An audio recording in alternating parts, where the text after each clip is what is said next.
Welcome to Orange Coast College Transfer Center.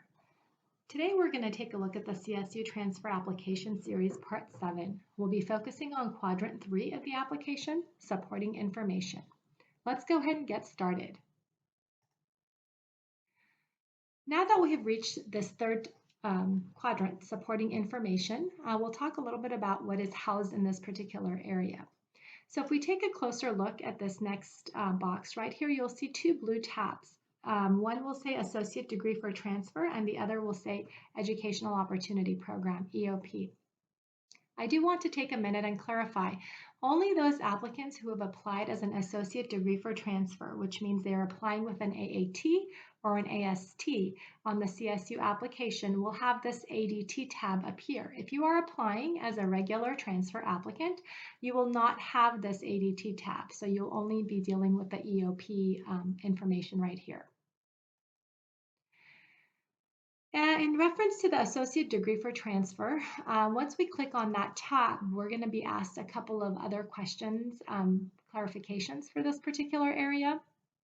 And you'll notice the first two boxes where it talks about California Community College and it talks about the ADT programs. Those two particular fields are grayed out. They are actually coming in or being pulled in through the extended profile. So that information was initially entered in the extended profile section of the application. So it's being pulled from there into this section. So we can't make any changes on here in that area.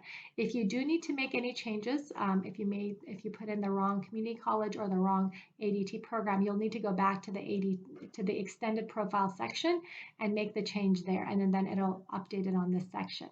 The next piece of information I'd like to go over is the campus student ID number, in which case here you need to put in your OCC ID number, which starts with the letter C. Please make sure you enter it accurately because as an ADT applicant, the CSU will be submitting back to OCC a list of all the ADT applicants for the fall term, and so we'll want to make sure that your information comes up accurately. And this last part talks about anticipated or completed degree date. This is where we need to indicate when we will complete all of our associate degree transfer requirements, which means all of the requirements that are necessary to get the ADT, meaning units, general ed, all the ADT major requirements. So typically we're applying for a fall term. We're going to put in a spring, a May, for example, May 27, 2022 would be an example for people that are applying for fall of 2022.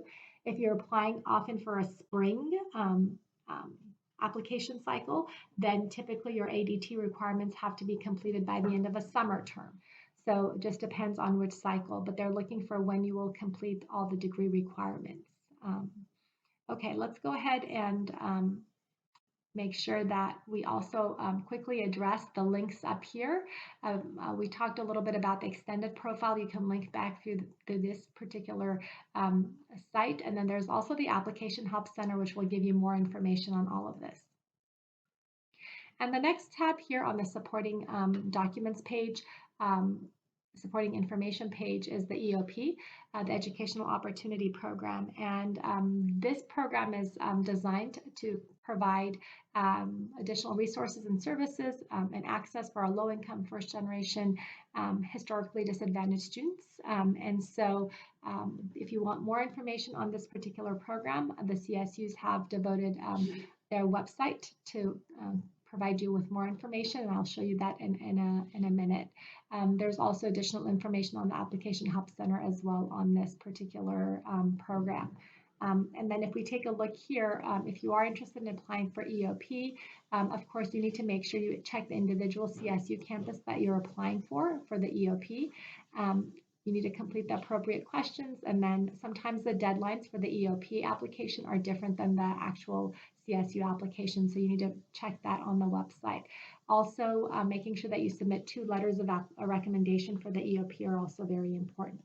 So let's take a quick look at the EOP page here for the CSUs that have provided for us. So any questions that you have here, frequently asked questions for the EOP, and then if we're looking at applying for the EOP, there's also campus EOP contact information if we need that as well. So if we click on this, you'll be able to see a little bit more information about the materials necessary and the steps in which you need to take. EOP admission by term here will allow you to see the deadlines. So lots of great information, and of course more information for you to view regarding the EOP program as well. This brings us to the end of our CSU transfer application series, the Quadrant 3 supporting information. And please feel free to reach out to us if you have any questions. You can find us at the OCC Transfer Center. Thank you.